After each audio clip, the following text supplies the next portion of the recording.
Check this out. Solid gold rims.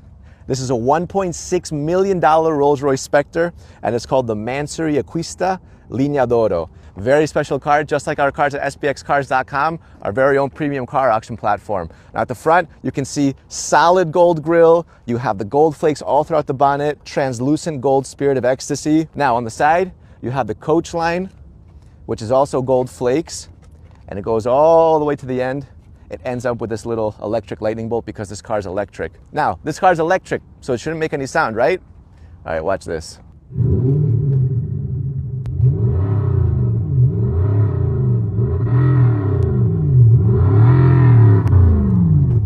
So what they've done is they've added speakers underneath the car to give you that little bit of sound. Now, if the car's gold, of course, the umbrella has to be gold too.